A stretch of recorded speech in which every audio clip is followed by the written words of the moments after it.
Bismillahirrahmanirrahim. Wow. Diagnosa penyakit ikan. Kaedah penghantaran ikan untuk diagnosa. Penyampilan populasi ikan yang sakit dengan betul adalah penting dalam diagnostik penyakit ikan. Pemilihan dan pembungkusan sampel memainkan peranan yang penting dalam menilai masalah penyakit. Ini penting untuk memastikan sampel yang dihantar ke makmal adalah dalam keadaan elok dan segar. Pembungkusan yang tidak sesuai akan menyebabkan kesilapan mengenal pasti penyebab penyakit yang sebenar.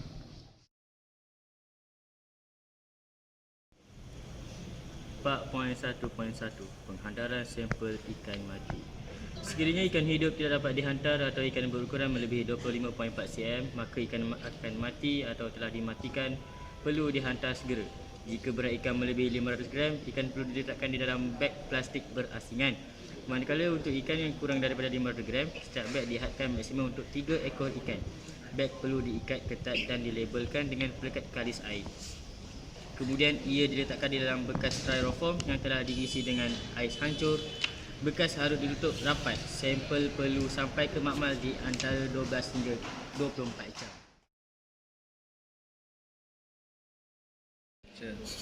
Poin 1.2 Penghantaran sampel ikan hidup. Ikan dipilih berdasarkan tanda-tanda klinikal. Beg plastik yang kuat perlu diisi dengan 1/3 gas oksigen untuk memberi pengudaraan kepada ikan. Ikan kecil mampu hidup sehingga 48 jam di dalam air yang sejuk dan oksigen yang mencukupi serta jisim perisi padu air yang tepat. Misalnya 10 hingga 12 ekor rega ikan atau 5 ekor anak ikan per liter air. Selepas diikat ketat, beg plastik tambahan diperlukan untuk menjadi pelapis. Label dilekatkan menggunakan pelekat kalis air. Beg plastik kemudiannya disusun di dalam kotak untuk diletakkan ais hancur. Bekas tersebut ditutup ketat. Sampel perlu sampai ke makmal di antara 12 hingga 24 jam.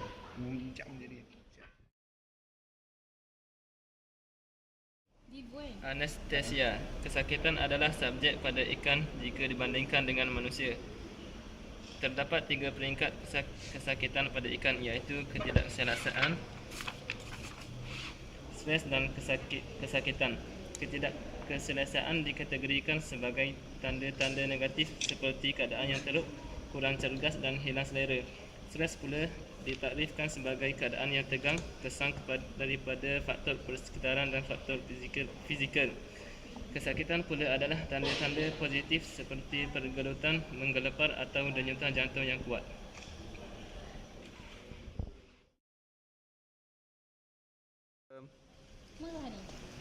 Tindak balas ikan terhadap bahan-bahan yang boleh merangsang seperti cahaya, gerakan dan bunyi adalah kurang baik kerana ini akan menghasilkan siri tindak balas refleks yang akan mengganggu diagnosa klinikal ikan tersebut. Oleh itu, ikan perlulah diberi bahan anestetik sebelum didiagnosa. Sukatan bahan anestetik perlu ditentukan untuk tujuan berlainan seperti melumpuhkan ikan, proses pengangkutan yang lama dan pembedahan kecil. Bagi pembedahan yang kompleks seperti laparotomis dan keadaan yang serius, anestesia umum melalui suntikan adalah diperlukan. Apabila memegang ikan dengan tangan, ikan perlu dipegang dengan lembut. Ikan yang besar boleh dipegang di bahagian kepala dan ekor. Manakala ikan kecil dipegang dengan menekankan 2 keping sperm basah kepada ikan. Ikan adalah fotofobik kerana tidak mempunyai kelopak mata. Apabila ikan dikeluarkan daripada air, mata ikan hendaklah dilindungi agar stres dapat dikurangkan pada ikan. Oleh itu, rangsangan cahaya, gerakan dan bunyi perlu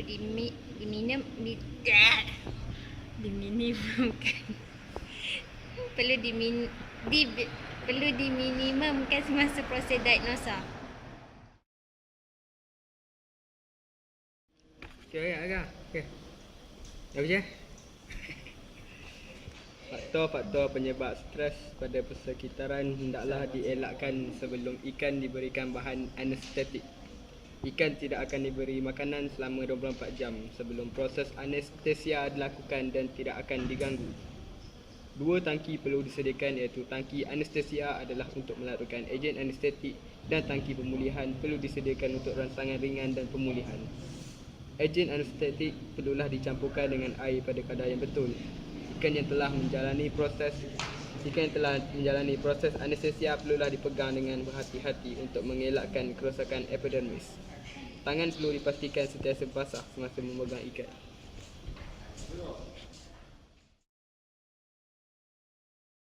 Terdapat beberapa peringkat anestesia pada ikan. Umumnya kebanyakan spesies ikan melalui fasa anestesia ini.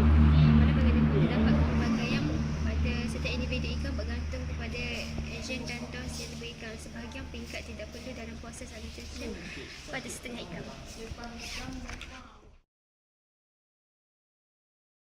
Apabila sekumpulan ikan daripada spesies yang baru akan menjalani proses anestesia, anestesia perlu dimulakan dengan bilangan ikan yang sedikit dan tahap pemulihan diperhatikan dengan cermat. Ini penting untuk mendapatkan dos dan agen anestetik yang sesuai. Selepas anestesia, ikan tersebut akan diperhatikan sehingga 24 jam untuk memastikan tiada kesan sampingan akibat agen anestetik. Larutan anestetik perlu diberikan pemudaraan berterusan kerana ikan ini menggunakan banyak gas oksigen ketika berada dalam keadaan stres.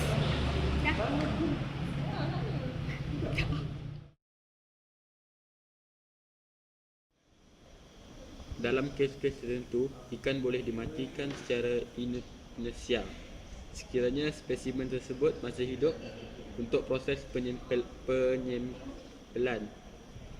Euthanasia bermaksud pembunuhan belas kasihan, mercy killing, dan berkaitan dengan pelakon membunuh untuk mengurangkan kesakitan, ketakutan dan stres pada ikan. Terdapat dua kaedah euthanasis, iaitu kaedah fizikal, contohnya kecederaan otak akibat hentakan atau konkusi. Ini melibatkan bahagian belakang kepala dibedah. Kaedah kedua ialah kaedah kimia, contohnya agen anestetik MS-222. Agen ini digunakan dengan melarutkan bahan kimia di dalam tangki. Suhu air selalunya akan mengubah keberkesanan agen anestetik. Agen anestetik juga boleh digunakan dengan menyuntik ikan pada intraotot atau intraperitoneum untuk membunuh ikan. Dos anestesia digantungkan 2 atau 3 kali daripada jumlah yang disuruh. 3. Rawatan. Jangkitan penyakit merupakan salah satu faktor penting yang menghalang peternak mendapat hasil keuntungan yang maksimum melalui penghasilan ikan yang tinggi di bawah sistem kultur intensif. Penghasilan aquakultur yang maksimum bergantung kepada beberapa faktor. Di antaranya ialah kos, kedapan air, keadaan persekitaran dan jangkitan penyakit. Dalam sistem kultur intensif, penyakit hadir disebabkan oleh persekitaran yang teruk. Contohnya penggunaan stok atau ikan yang diternak dengan kepadatan populasi yang tinggi, penukaran air yang tidak kerap, pengudaraan yang tidak mencukupi, kandungan bahan organik yang tinggi di dalam air dan suhu air yang berubah dengan mendadak. Pengawalan penyakit dalam aquakultur sangat bergantung kepada cara pengurusan ladang atau kolam. Kebanyakan penyakit ikan dan haiwan akuatik merupakan jangkitan sekunder, iaitu rentetan daripada keadaan persekitaran kolam yang teruk. Ini boleh diatasi dengan pengurusan dan persekitaran yang baik. Persekitaran kolam yang baik dan berkualiti dapat dikekalkan dengan mengawal dan memastikan bekalan air yang bebas daripada pestisid, kontaminasi oleh sisa industri dan tumbuhan. Bagi rawatan ikan, penggunaan bahan kimia yang sesuai adalah penting. Menurut Welburn dan Plum, 4T perlu diambil kira semasa membuat rawatan ikan, iaitu tahu air, tahu ikan, tahu bahan kimia dan tahu penyakit. Kegagalan untuk mempertimbangkan 4T ini akan menghasilkan rawatan yang tidak berkesan ataupun rawatan yang boleh membunuh lebih banyak ikan yang sedang sakit berbanding ikan yang tidak diberi rawatan. 5.1. Tahu air. Sebelum membuat rawatan, jumlah isi padu air yang hendak digunakan untuk rawatan mestilah dikira dengan tepat dan bukan hanya sekadar anggaran sahaja. Ini penting untuk mengelak berlakunya keadaan di mana terlebih dos rawatan yang boleh membunuh ikan, manakala kekurangan dos rawatan boleh menyebabkan rawatan menjadi tidak berkesan. Parameter air seperti jumlah alkaliniti, pH dan suhu boleh mempengaruhi keberkesanan rawatan air. Air yang mempunyai parameter berbeza boleh menjadi toksik bila bercampur dengan bahan kimia yang digunakan.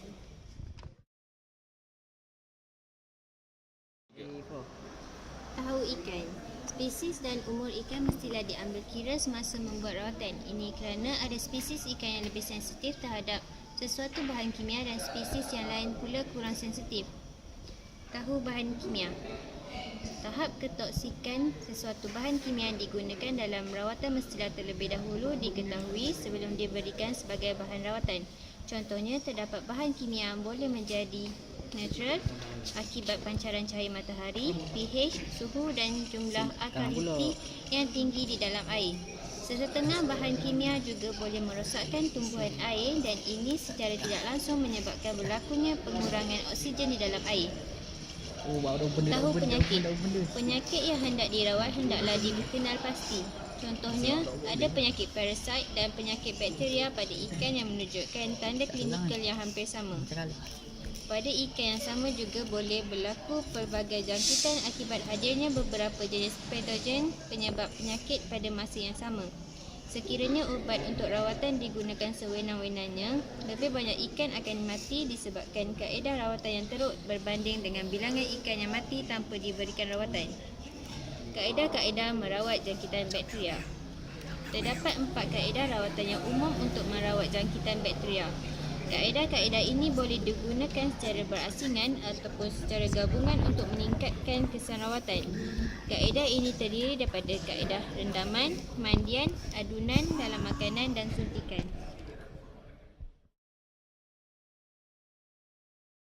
3. 5.51 Rendaman. Biasanya larutan yang kuat digunakan dan ikan akan direndam di dalam larutan selama 15 hingga 60 saat. Ikan yang dirawat mesti diperhatikan dengan teliti kerana perbezaan keselamatan yang sangat kecil di antara dos rawatan rendaman yang berkesan dengan kepekatan toksik oleh bahan kimia yang digunakan untuk kaedah ini. Rawatlah ikan dalam bilangan yang kecil dahulu dan perhatikan tindak balas mereka sebelum merawat populasi ikan yang besar. 5.52 Mandian. Kaedah rawatan mandian terbahagi kepada mandian singkat dan mandian berpanjangan. Mandian singkat dilakukan selama beberapa jam setiap hari dengan menggunakan produk antibakteria seperti chloramine T, kalium permanganat atau antibiotik. Mandian berpanjangan dalam kolam atau tangki dengan produk antibakteria atau produk anti-ulcer tertentu. Namun, kaedah mandian hanya sesuai untuk merawat jangkitan bakteria seperti sirit repuk dan melibatkan hanya 1 atau 2 ekor ikan dalam kes ulcer. Mandian tidak membantu dalam menangani jangkitan yang mudarat. 5.53 Adunan antibiotik dalam makanan. Kaedah ini ialah dengan mencampurkan antibiotik dalam makanan yang akan diberikan kepada ikan. Walaupun langkah ini memberi kebaikan yang nyata, kesannya hanya diperolehi setelah proses penghadaman berlaku. Namun ikan yang sakit mungkin hilang selera untuk makan dan antibiotik itu akan disia-siakan. Tambahan pula, situasi kerintangan bakteria terhadap antibiotik yang biasa digunakan di nabati semakin berleluasa. 5.54 Suntikan. Kebiasaannya, sebanyak 5 suntikan diberi dalam tempoh 10 hari di samping rawatan topikal. Adalah diingatkan supaya hanya menggunakan antibiotik yang sesuai. Ini akan memberikan kadar keberkesanan rawatan yang tinggi, melebihi 90% walaupun dalam kes yang teruk. Biasanya kaedah ini digunakan untuk ikan yang mahal harganya atau ikan baka yang sukar didapati. Suntikan biasanya diberikan secara intraperitoneum IP atau intraotot IM. Suntikan IP diberikan pada bahagian posterior kaviti peritoneum. Semasa memberi suntikan, hendaklah dipastikan jarum tidak tercucuk dan mencederakan organ dalaman.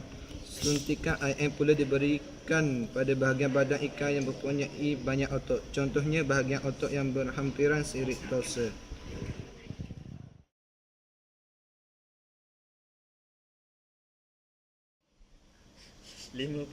Rawatan kimia.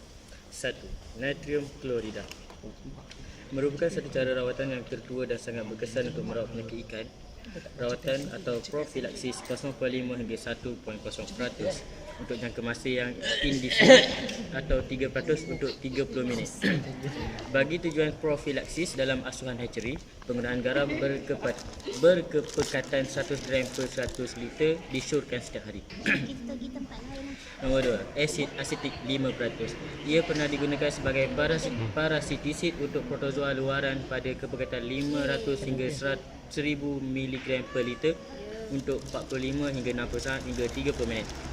Asid asetik adalah kurang toksik pada ikan. Walau bagaimanapun, kini ianya kurang digunakan kerana keberkesanannya dalam rawatan ikan di pertikai ikan. 3.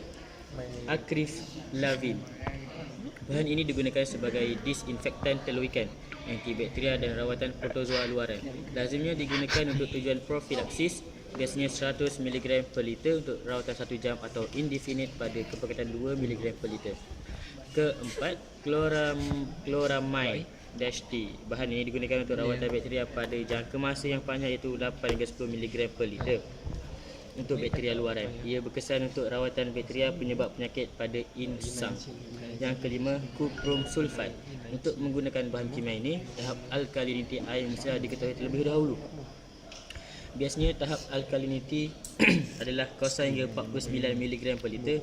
Bioassay hendaklah dijalankan terlebih dahulu. Bioassay dilakukan dengan merawat beberapa ekor ikan dalam jumlah yang kecil di dalam air yang diketahui jumlah isi padunya dan memerhatikan kesan kimia atas ikan tersebut. Untuk TA 50 hingga 99 mg per liter, kuprum sulfat hendaklah digunakan pada 0.5 hingga 0.75 mg per liter. TA 100 hingga 149 mg per liter hendaklah digunakan 1 hingga 2 mg per liter. TA 150 hingga 200 mg per liter hendaklah menggunakan 2/3 mg per liter kuprum sulfat dalam air yang mempunyai tahap alkaliniti tinggi seperti melebihi 200 mg per liter. Rawatan menggunakan kuprum sulfat adalah tidak efektif kerana ia akan membentuk mendakan. Keenam, iodofor. Iodofor merupakan larutan yang mengandungi iodin pada kepekatan berbeza. Ia digunakan untuk rawatan telur ikan dan disinfeksi. Biasanya telur ikan dirawat pada kepekatan 50 hingga 200 mg per liter selama 15 minit.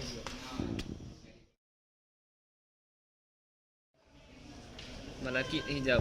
Penggunaan malakit hijau dilarang di Amerika Syarikat kerana ia berpotensi menjadi tetratogenik dan toksik. Biasanya digunakan untuk rawatan fungus dan ektoparasit ikan. Bagi ikan yang lebih tua daripada penyakit larva, rendaman malakit hijau dengan kepekatan sebanyak 0.5 hingga 1.0 mg per liter selama 3 hingga 4 jam disyorkan untuk mengawal jangkitan protozoa. Sebagai rawatan berjadual, malakit hijau pada kepekatan 0.5 hingga 0.1 berkesan dalam menangani jangkitan yang disebabkan oleh Saprolegnia spp. Kalium permanganat merupakan ejen pengoksidaan yang kuat. Ianya sangat berguna untuk jangkitan penyakit pulmonaris. Ia digunakan di tangki pada 5 hingga 10 mg per liter selama 1 jam. Tetapi ikan hendaklah diperhatikan dengan rapi kerana ia boleh menyebabkan kelukaan pada insang ikan. Sekiranya digunakan di kolam 2 hingga 6 mg per liter, kalium permanganat digunakan. Walau bagaimanapun, ia bergantung kepada keperluan pengoksidaan organik air. Kepekatan kalium permanganat mestilah 2 mg per liter, melebihi keperluan pengoksidaan organik air yang mana ia dapat ditentukan melalui perubahan warna air kolam daripada merah atau ungu aktif kepada coklat tidak aktif dalam masa 15 minit. Warna merah aktif mesti kekal selama 12 jam selepas memasukkan kalium permanganat untuk mencapai tahap terapeutik. Formalin 40% formaldehid. Formalin sesuai digunakan untuk mengawal bakteria dan ektoparasit. Bagi tujuan profilaksis untuk mengelakkan jangkitan bakteria, formalin boleh digunakan dengan kerap dengan kepekatan 1 ml hingga 10 liter. Setiap rawatan itu dijalankan selama 20 hingga 40 minit dalam tangki tanpa aliran air. Bagi tujuan pengawalan jangkitan parasit pula, mandian singkat disyorkan dengan menggunakan formalin pada kepekatan 2 ml per liter selama 2 minit atau 0.2 ml per liter selama 45 minit. Biasanya untuk kolam 25 mg per liter formalin dicadangkan untuk rawatan. Langkah berjaga-jaga mesti diambil semasa menggunakan formalin kerana ia boleh menyebabkan kekurangan oksigen dan ia memerlukan bantuan pengudaraan tambahan.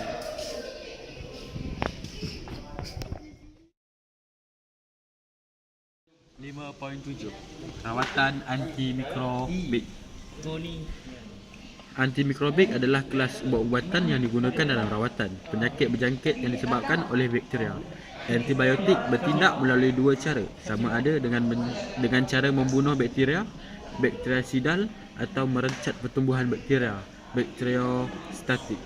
Kelas-kelas utama antibiotik ditunjukkan dalam jadual 5.1. Jadual 5.1, kelas-kelas utama antibiotik.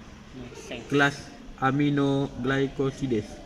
Sebagai contohnya, gentamicin, neomycin, streptomycin. Kelas kedua ialah sarnides. Clindamycin. Contohnya clindamycin.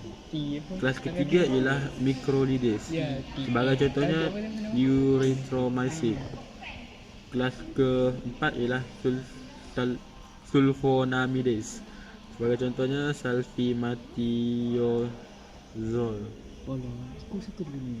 Penicillin. Sebagai contohnya ampicillin dan amoxicillin. Kelas tetracycline. Contohnya tetracycline. Kelas cephalosporin. Contohnya ciprofloxacin. Kelas quinolones. Contohnya nalidiciacidi. Lain-lain chloromethazole. Antibiotik boleh dikelaskan ke dalam keluarga yang sama jika mempunyai struktur kimia yang sama. Bakteria gram positif adalah lebih sensitif kepada antibiotik berbanding dengan bakteria gram negatif. Antibiotik yang bertindak ke atas kedua-dua bakteria gram positif dan negatif dikenali sebagai antibiotik berspektrum luas. Manakala antibiotik yang mempunyai aktiviti terhad dikenali sebagai antibiotik berspektrum sempit. Antibiotik berspektrum luas mempunyai banyak kegunaan berbanding dengan antibiotik berspektrum sempit. Aktiviti antimikrobik diukur dengan menentukan kepekatan ejen terentah yang diperlukan untuk menghalang pertumbuhan mikroorganisme yang diuji atau dikenali sebagai minimum inhibitory concentration dalam kurungan MIC.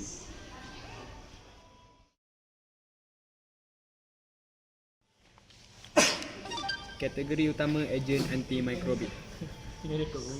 Dalam kategori perencatan sintesisan dinding sel, ejen dia adalah penicillin. Kesan dia bakterisidal. Spektrum aktiviti dia adalah luas. Kategori perencatan sintesisan nukleotida, ejen dia sulfonamida. Kesan dia bakteriostatik. Spektrum aktiviti dia juga luas. Kategori yang ketiga adalah perencatan sintesisan asid nukleik. Ejen dia quinolone. Kesan dia minyak aktif enzim DNA gyrase. Spektrum aktiviti dia juga luas. Bagi perencatan sintesis protein dapat dua ejen.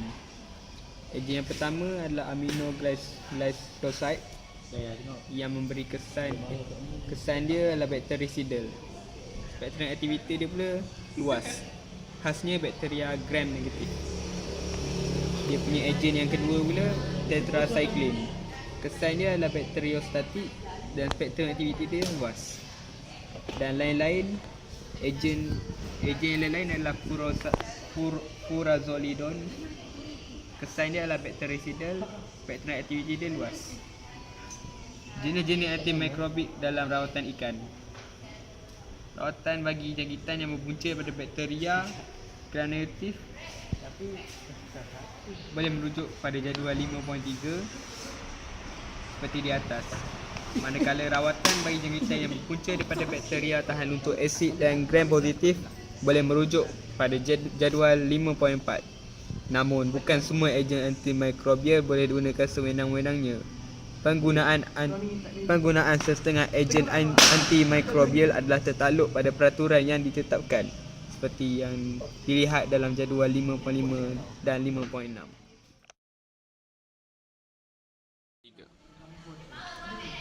Tetracycline juga dikenali sebagai Terramycin. Antibiotik digunakan dengan meluas sebagai ejen antimikrobial dalam makanan ikan. Ia selamat digunakan kerana mempunyai 21 hari tempoh penarikan, iaitu withdrawal period, selepas penggunaan terakhir dalam makanan ikan. Ia biasanya digunakan untuk merawat penyakit disebabkan oleh Aeromonas spp, Haemophilus species dan Pseudomonas species. Ia juga banyak digunakan di dalam industri aquaculture untuk rawatan penyakit ikan yang disebabkan oleh bakteria. Memandangkan ia telah lama digunakan dengan meluas oleh penternak, banyak bakteria telah mempunyai kerentangan terhadap antibiotik ini dan menyebabkan ia kurang berkesan dan dos penggunaan perlu digandakan. Yang kedua, chloramphenicol.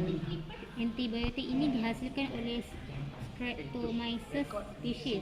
Ia bertindak dengan menghalang sintesis protein dalam bakteria gram positif dan bakteria gram negatif. Ia adalah toksik kepada manusia dan boleh menyebabkan anemia dan kematian jika digunakan pada dos yang tinggi untuk jangka masa yang lama. Walau bagaimanapun, ia selamat digunakan untuk jangka masa yang pendek. Dalam industri aquaculture, penggunaan chloramphenicol adalah diharamkan.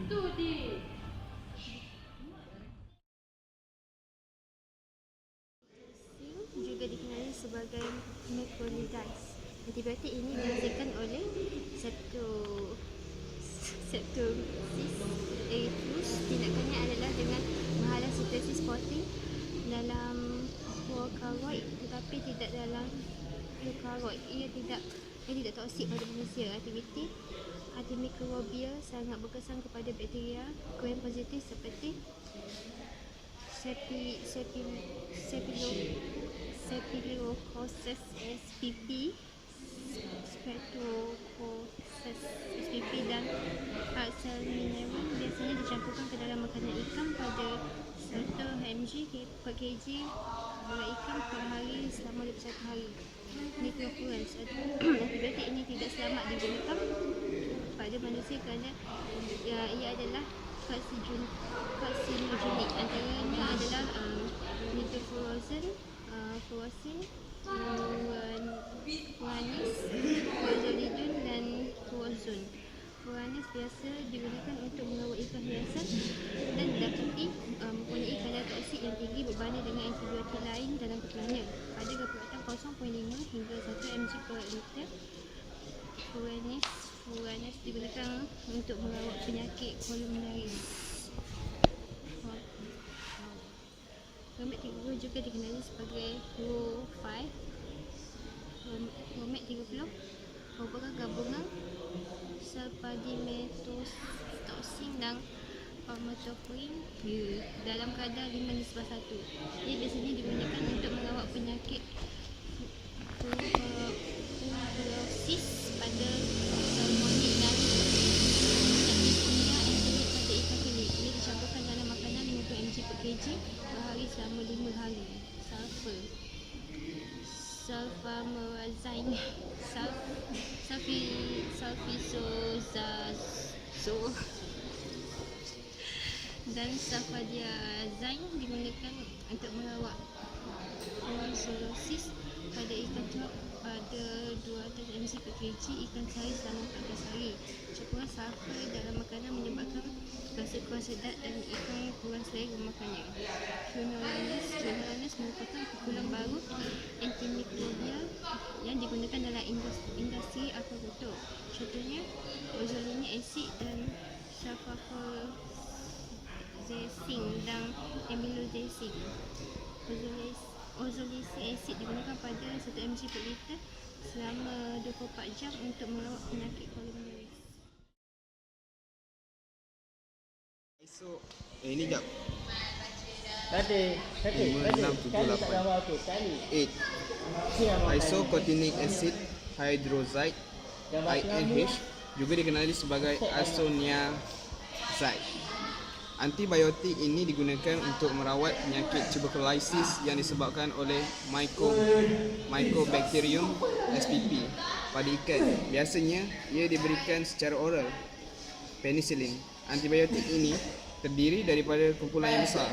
Contohnya penicillin G, ampicillin dan methicillin. Ia bertindak balas berkesan kepada sintesis dinding sel dalam prokariot. Polymyxin.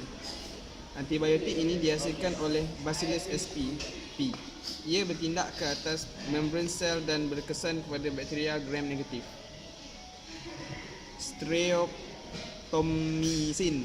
Antibiotik ini dihasilkan oleh Streptomyces spp. Ia bertindak balas dengan menghalang sintesis protein dengan mengganggu aktiviti ribosom pada prokariot. Ia berkesan untuk merawat penyakit tuberculosis pada ikan dan biasanya diberi nama INH. Sekian, terima kasih. Peace out.